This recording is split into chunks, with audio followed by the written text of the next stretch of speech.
અકસ્માતોની સંખ્યા દિન પ્રતિદિન વધી રહી છે। સતત અકસ્માતોના બનાવોમાં સતત વધારો જોવા મળ્યો છે। ત્યારે આણંદની વાત કરીએ તો આણંદના સામરખા નજીક વધુ એક નશાખોરે અકસ્માત સર્જ્યો છે।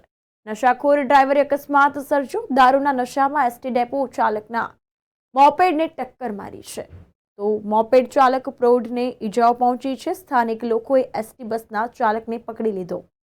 એસટી બસનો ચાલક દારૂના નશામાં હોવાનું ખુલ્યું છે। વડાપ્રધાનના કાર્યક્રમમાં ધાનેરા રૂટ પરથી એસટી બસ લઈ જતા હતા। લઈને પરત ફરતા અકસ્માતની આ ઘટના સર્જાઈ છે તો એસટી બસના ચાલકે દારૂના નશામાં કાર હંકારી હોવાનું સામે આવ્યું છે। આણંદ જિલ્લામાં છેલ્લા એક પખવાડિયામાં ડ્રિંક એન્ડ ડ્રાઈવમાં અકસ્માતનો આ છઠ્ઠો બનાવ છે।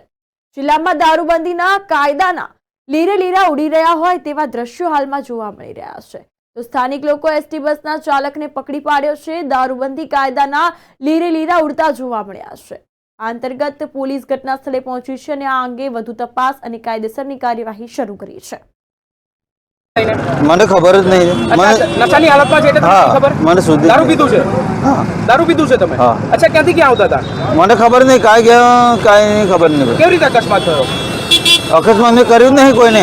અચ્છા, જે ઊભા છે એમને વાગ્યું છે તમારા? તો એ લોકોને જો વાગ્યું હોય તો હું ખર્ચો આપવા તૈયાર છું સાહેબ। એટલે તમારાથી અકસ્માત થયો છે એટલે ખર્ચો આપો છો? હા હા। અચ્છા, ક્યાં દારૂ પીધું?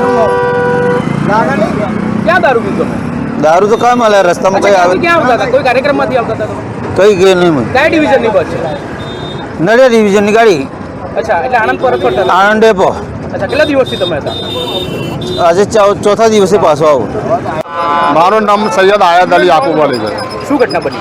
મારે ઘટનામાં મેં કહ્યું ને કે મારા મિત્રના જે ફાધર એક્સપાયર થઈ ગયેલા એમની દફન વિધિમાં અમે જઈ રહેલા અને જઈને પરત પાછા આવતા અમારા ભાઈબંધ સાથે અમે બે જણા સાથે ચાલતા હતા અને મારી જોડે એક્ટિવ હતો। અમે સાઈડમાં ચાલતા હતા અને આ ભાઈ પાછળથી આવીને મને ટક્કર મારી। ટક્કર માર્યા પછી મારા ઉભો છે પાછળથી મને માથામાંથી ખૂન ચાલુ થઈ ગયો અને તે પછી હું છે ને એકદમ ડ્રાઈવર એવું કહે છે કે નશાની હાલતમાં નથી? ના એ પોતે પીધેલા જ છે ભાઈ અને અમે કબૂલ કર્યું મારા મોઢામાં કે મારાથી ભૂલ થઈ ગઈ છે, મેં દારૂ પીધો છે।